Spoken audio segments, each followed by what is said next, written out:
Hey guys, this is Mohit Chaubey and you are watching Knowledge Brook. आज हम Indian economics का एक और महत्वपूर्ण टॉपिक जो कि 5 ईयर प्लान से ही जुड़ा हुआ है और 5 ईयर प्लान के बीच में जो भी स्ट्रेटजिक पॉलिटिकल या फिर इकोनॉमिक ड्रामा अपने देश में होता रहा, उसके आधार पर बीच में कुछ रोलिंग प्लान्स लाने की भी आवश्यकता पड़ गई। रोलिंग प्लान मुख्य रूप से देखा जाता है कि 1978 से 1983 के दौरान लाए गए थे, लेकिन 1980 तक ही इनकी सांसें रह पाईं और उसके बाद इनकी सांसें रोक दी गई इंडियन नेशनल कांग्रेस की गवर्नमेंट आते ही साथ। तो मुख्य रूप से जो 5 year plan, 5th 5 year plan लाया गया था इंडियन नेशनल कांग्रेस के द्वारा, मतलब इंदिरा गांधी गवर्नमेंट के द्वारा, उसको बीच में खंडित करके 1978 में जब मोरारजी देसाई की गवर्नमेंट बनती है तो वह रोलिंग प्लान लाते हैं। ये भी एक प्रकार का पंचवर्षीय योजना ही थी, लेकिन क्योंकि यह कंप्लीट नहीं हो पाई और एक छोटे से ड्यूरेशन में जाके सिमट कर रह गई, क्योंकि वहाँ पर राजनीतिक उठापटक चल रही थी, जिस पर आज हम चर्चा करेंगे। और रोलिंग प्लान के अचीवमेंट्स और उस समय क्या कॉन्करेंट सिचुएशन थी भारत की राजनीति को लेकर, उस समय क्या महत्वपूर्ण ऐतिहासिक जो निर्णय राजनीति के क्षेत्र में, मतलब इंडियन पॉलिटी के क्षेत्र में भी लिए गए। तो आज ये जो वीडियो है इसलिए महत्वपूर्ण हो जाएगा कि यह इंडियन हिस्ट्री, इंडियन इकोनॉमिक्स और इंडियन पॉलिटी तीनों के लिए एक बहुत ही इंपॉर्टेंट वीडियो है। तो देखते रहिए लास्ट तक। बहुत सारे फैक्ट ऐसे होंगे कि जो हमने नहीं लिखे होंगे, लेकिन मैं आपको बताऊंगा। तो वीडियो देखना आवश्यक है और आपसे अनुरोध है कि कृपया लाइक से सब्सक्राइब जरूर करें, क्योंकि आपके यही हमें मोटिवेट करता है कि हम वीडियोस को और अच्छे से अच्छा लाने का प्रयास करें। चलिए, रोलिंग प्लान की बात करें तो जनता गवर्नमेंट के द्वारा लाया गया मोरारजी देसाई के बारे में, जैसे हमने पिछले ही वीडियो में डिस्कशन किया था।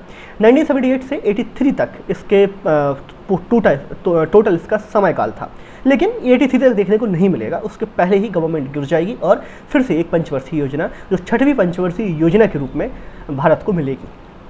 बात क्या रही? Emphasis upon employment in contrast to Nehru model. Actually क्या था, एक नेहरू मॉडल, मतलब जो इंदिरा गांधी वाला मॉडल था, जो कांग्रेस वाला मॉडल था, उससे हट के इनने कुछ नया करने का प्रयास किया। मतलब वो एक उनके विचारधारा के हिसाब से, परिस्थितियों के हिसाब से कुछ नया था, कुछ डिफरेंट था। जैसे आप ये समझ लीजिए कि नीति आयोग आ गया प्लानिंग कमीशन की जगह, तो ऐसे ही मोरारजी देसाई की जो गवर्नमेंट थी, इनने नेहरू मॉडल से हट के कुछ करने का प्रयास किया।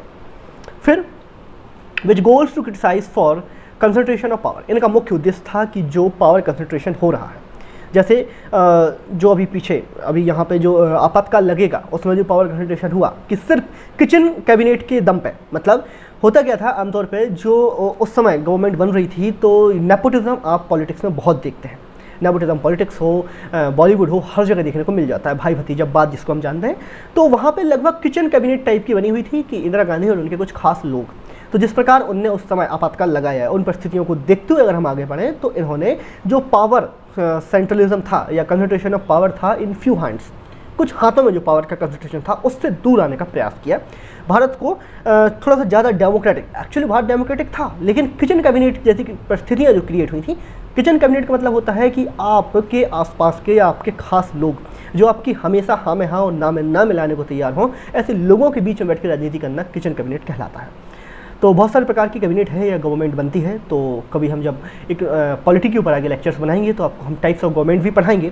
तो यहाँ किचन कैबिनेट से बाहर निकल के काम करने का इन्हें प्रयास किया against widening inequality and poverty. मतलब जो भी इनकी गवर्नमेंट थी, जो गरीबी और इनइक्वालिटी थी या भेदभाव था, उसके जो उसके खिलाफ थी, उनके अगेंस्ट थी।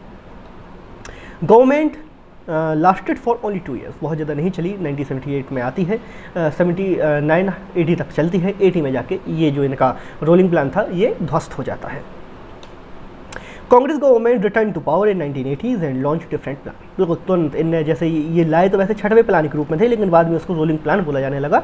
और जैसे ही फिर कांग्रेस गवर्नमेंट आती है, इनके लाए हुए प्लान को खारिज कर देती है और 1980 से फिर से 6th 5 ईयर प्लान लेके आ जाते हैं। ये aimed at directly attacking on the problem of poverty by creating conditions of a expanding economy। मतलब कुल मिला के भारत की अर्थव्यवस्था को विस्तृत करने का, विकास करने का, ज़्यादा से ज़्यादा फैलाने का, भारत के इंपोर्ट एक्सपोर्ट्स को बढ़ाने का, भारत की स्ट्रेटजिक जो रिलेशंस हैं दूसरी कंट्रीज़ के साथ, उनको और बेहतर बनाने का प्रयास किया गया। अब हम बात करें कि था क्या, मतलब एक बात यहाँ पे है, एक इसी दौरान एक बहुत ही महत्वपूर्ण पॉलिटिकल पार्ट है जिसको हम मिनी कॉन्स्टिट्यूशन के रूप में जानते हैं। तो मिनी कॉन्स्टिट्यूशन की कहानी ऐसी है कि 25 जून 1975 से लेकर 21 मार्च 1977 तक फ़खरुद्दीन अली अहमद जी, जो उस टाइम पे प्रेसिडेंट थे, उनके एक फ़ोन कॉल पे मिली सूचना के आधार पर इमरजेंसी घोषित कर दी गई। सूत्रों के मुताबिक ये जानकारी मिलती है, आप कभी प्रधानमंत्री के जो सीजन्स आते हैं वो आप देख सकते हैं, तो उसमें ये जानकारी मिलती है कि इंदिरा गांधी जी जब केस हार रही थी, मतलब जिस तरीके से अनलॉफुल तरीके से उन्होंने केस चुनाव जीता था, तो उन्होंने क्या किया कि फ़खरुद्दीन अली अहमद साहब को, जो कि उस समय के राष्ट्रपति थे, उनको फ़ोन करती हैं कि भारत में इंटरनल डिस्टर्बेंसेस क्रिएट हो रहे हैं, जैसे कि जेपी मूवमेंट दिल्ली में रामलीला मैदान में चल रहा था। तो उन्होंने कहा कि भारत में आपातकाल की घोषणा की आवश्यकता है, तो नेशनल इमरजेंसी अंडर आर्टिकल 352 लागू कर दी गई। अब इसको जस्टिफाई करने के लिए ये क्या करते हैं कि 42nd कॉन्स्टिट्यूशनल अमेंडमेंट लाते हैं। 42nd कॉन्स्टिट्यूशनल अमेंडमेंट में ये कह दिया गया कि जो भी इस अमेंडमेंट के अंतर्गत प्रावधान किए गए हैं वो जुडिशियल रिव्यू के बाहर है, जुडिशरी इसमें रिव्यू नहीं कर सकती। साथ ही इन्होंने ये कहा कि प्राइम मिनिस्टर और जो स्पीकर है उनके पास उनकी खुद की व्यक्तिगत शक्तियां हैं कि वो अपने स्वतः से निर्णय ले सकते हैं। इसके अलावा इन्होंने और सारे कई ऐसे प्रावधान लागू किए जो कि इनके निर्णय को जस्टिफाई कर सकें।